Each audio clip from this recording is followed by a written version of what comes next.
प्रधानमंत्री नरेंद्र मोदी शंघाई संगठन की बैठक के लिए चीन पहुंच गए और जिस तरह से जियानजिन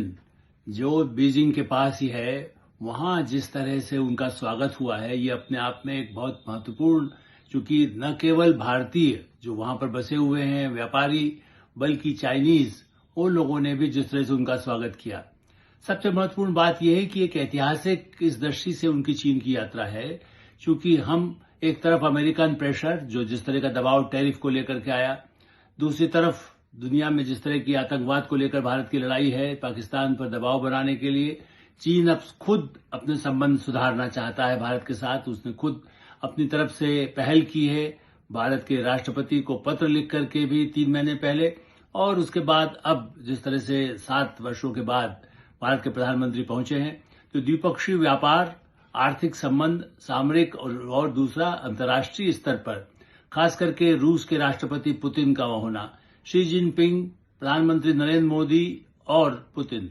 जिस तरह से ये 3 शीर्ष नेताओं की बैठक है और इसमें पाकिस्तान भी जो संगठन है जिसके साथ जो बैठक होगी उसमें तो पाकिस्तान भी शामिल है, एक तरह से टर्की भी रहता है जो चीन के साथ जिसके गहरे संबंध हैं, तो एक दबाव बनाने के लिए और सेंट्रल एशिया के साथ भारत के संबंध, दूसरा शंघाई के साथ भारत के बहुत ऐतिहासिक संबंध है समुद्री रास्ते से भी, और बीजिंग से भी भारत के प्राचीन संबंध है। और इसलिए मुझे याद आता है कि 1993 में जब मैं खुद साथ में था प्रधानमंत्री नरसिंह राव के साथ,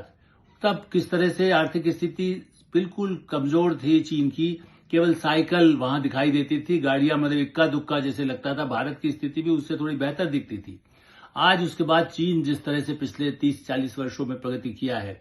भारत उसी तरह से आगे सुपर पावर बनने की तरफ बढ़ रहा है और चीन के साथ प्रतियोगिता के साथ संबंध भी साथ रखना चाहता है। क्योंकि बैटरी का हो, टेक्नोलॉजी का हो, चीन के साथ यदि संबंध रहते हैं, व्यापार में दोनों देश यदि मिल करके काम करें तो दुनिया में एक नई तरह की इकोनॉमी डेवलप हो रही है। और इसलिए इस यात्रा में जो महत्वपूर्ण वार्ता द्विपक्षीय होगी शंघाई संगठन के अलावा, वो एक महत्वपूर्ण एक तरह से नया अध्याय शुरू होगा भारत और चीन के लिए। इसलिए इस यात्रा का एक अलग तरह का महत्व समझा जाना चाहिए। विश्व की राजनीति और विश्व की अर्थव्यवस्था को बदलने वाली ये यात्रा संभव हो सकती है।